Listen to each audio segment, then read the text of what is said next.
ህይወት ልትሰብራችሁ እየጠበቀቻችሁ ነው። እውነቱን እንነጋገርና አብዛኛው ሰው በህይወቱ ደስተኛ አይደለም። ምናልባት እናንተም እንደነሱ ናችሁ። እስቲ አስቡት፣ ልክ የሎተሪ ትኬት እንደመቁረጥ አንድ ቀን ጠዋት ስትነሱ ህይወታችሁ በድንገት እንደሚቀየር ታስባላችሁ። አንድ ቀን ሀብታም ሆናለሁ፣ አንድ ቀን ደስተኛ ሆናለሁ እያላችሁ ራሳችሁን ታታልላላችሁ።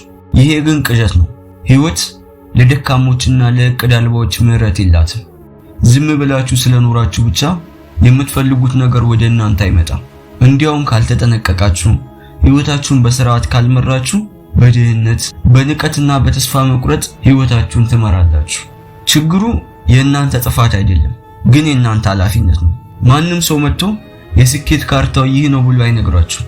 ነገሮች እንዲሳኩ ትፈልጋላችሁ፣ ግን እንዴት የሚለውን ሚስጥር አታውቁትም። ዛሬ ግን ቃል ገባላችኋለሁ፣ ይሄ ነገር ያበቃል። ተዘጋጁ። የምነግራችሁ ነገር ለደካሞች አይሆንም። ይህ ለተራ ሰዎች የሚሰጥ ምክር አይደለም። ህይወታቸውን በቁጥጥር ስር ማዋል ለሚፈልጉ ጀግኖች ብቻ ነው የሚሆነው። ይህንን ምክር ከሰማችሁ በኋላ በእርግጠኝነት ታመሰግኑኛላችሁ። ታላላቅ የጦር መሪዎችን አስታውሱ። ታላላቅ የቢዝነስ ሰዎችን ተመልከቱ። እነሱ እድልን አይጠብቁ፣ እነሱ እድልን ይፈጥራሉ። የጥንት ስትራቴጂስቶች አንድ ሚስጥር ያውቁ ነበር። ድል የሚገኘው ጦርነት ከመጀመሩ በፊት እንደሆነ። እናንተ ግን ጠዋት ተነስታችሁ ቀኑን ዝም ብላችሁ ትጀምራላችሁ። እቅድ የላችሁም፣ ካርታ የላችሁም። ለዚህ ነው የምትባክኑት። ዛሬ የምሰጣችሁ 5ቱ የህይወት ህጎች በዓለም ላይ ያሉ ስኬታማ ሰዎች በድብቅ የሚጠቀሙበት ካርታ ነው።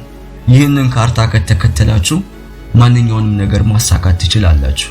ካልተከተላችሁት ግን ምርጫው እናንተ ነው። ከባርነት ወጥመድ አምልጡ።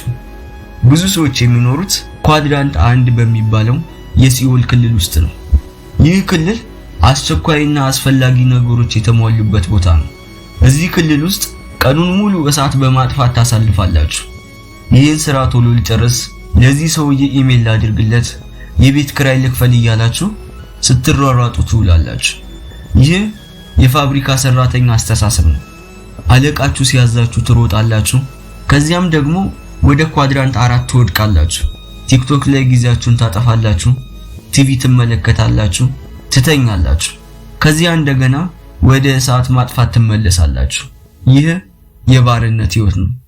ለዚህ መፍትሄ የሚሆነው ወደ ኳድራንት 1.5 መግባት ነው ያለባችሁ። ይሄኛው የሚስጥር ክልል ነው። እዚህ ክልል ላይ ስትሆኑ እሳቱን ማጥፋት ሳይሆን የሚኖርባችሁ ቤቱ እንዳይቃጠል ቀድሞውኑ መከላከል ነው።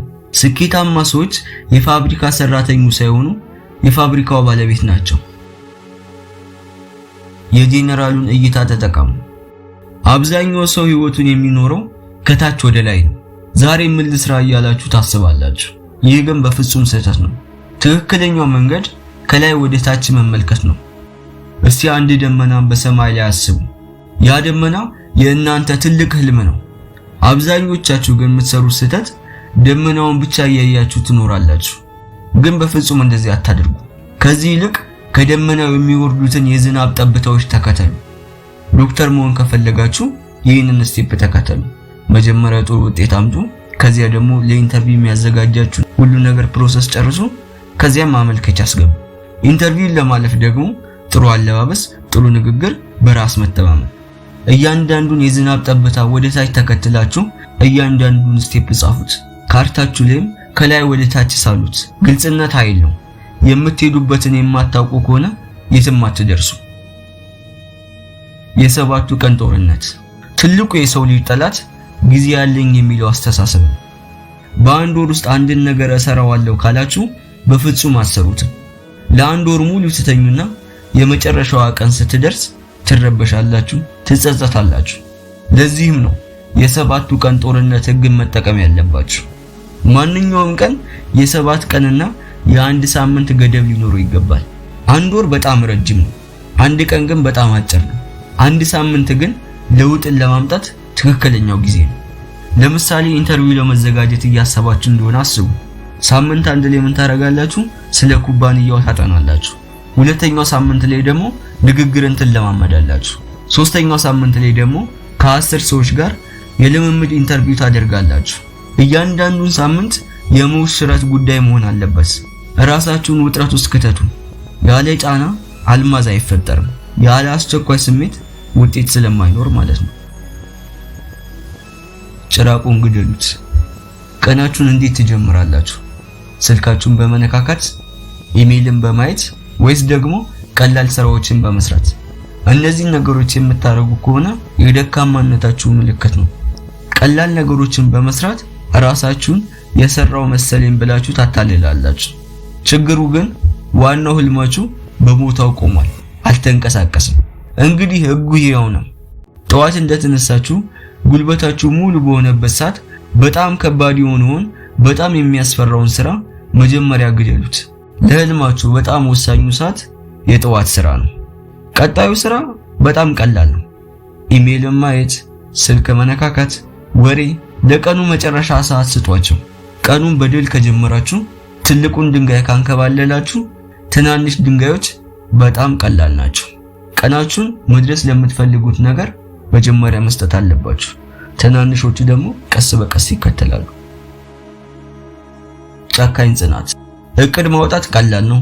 እቅዱን መፈጸም ግን ለጀግኖች ብቻ ነው። እስቲ ራሳችሁን እንደ አውሮፕላን ፓይለት አስቡ። ፓይለቱ ሁል ጊዜ ኮምፓሱን እና መለኪያዎቹን ያያል። በትክክለኛው መንገድ ላይ ነኝ ወይ ብሎ ራሱን ይጠይቃል። እናንተም በየሳምንቱ ራሳችሁን ገምግሙ። እንደ ማሽን አስቡ። በዚህ ሳምንት ያቀድኩትን አሳክቻለሁ ወይ? ካልሆነ ደግሞ ለምን ብላችሁ ራሳችሁን ጠይቁ። ግን በፍጹም ራሳችሁን አትውቀሱ። እቅዳችሁ ካልሰራላችሁ እቅዱን ቀይሩት እንጂ ግባችሁን አትቀይሩት። እንግዲህ አሁን ካርታው በእጃችሁ ነው። ከእንግዲህ እንዴት እንደምሰራው አላውቅም ብላችሁ ማመካኘት አትችሉ። አሁን ሁሉም ነገር በእጃችሁ ነው። እዚህ ጋር አንድ እውነት ልንገራችሁ። ይህንን ቪዲዮ የሚያዩ 99% ሰዎች ምንም ነገር አያደርጉም። ይህንን ቪዲዮ እንደጨረሱ ወይ ቲክቶክ ያሉ ወይንም ደግሞ ፊልም ይመለከታሉ። ነገም እንደ ትላንቱ ባሪያ ሆነው ይነሳሉ። በድህነትና በጸጸት ይኖራሉ። እናንተስ ግን ከእነሱ መደብ ናችሁ ወይንስ ደግሞ ህይወታችሁን ለመቀየር የወሰናችሁ ጀግኖች ናችሁ? ምርጫው እናንተ ነው። ግን አስታውሱ፣ ጊዜ አይጠብቃችሁ። ዛሬ ካልጀመራችሁ መቼም አትጀምሩ።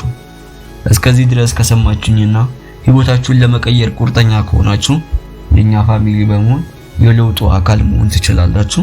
ማረም ያለብኝ ነገር ካለ ሐሳባችሁን በኮሜንት ስራ አስቀምጡልኝ። በሌላ የላይፍ ሌሰን እስከምንገናኝ ድረስ ቸር ቆዩልኝ ባይ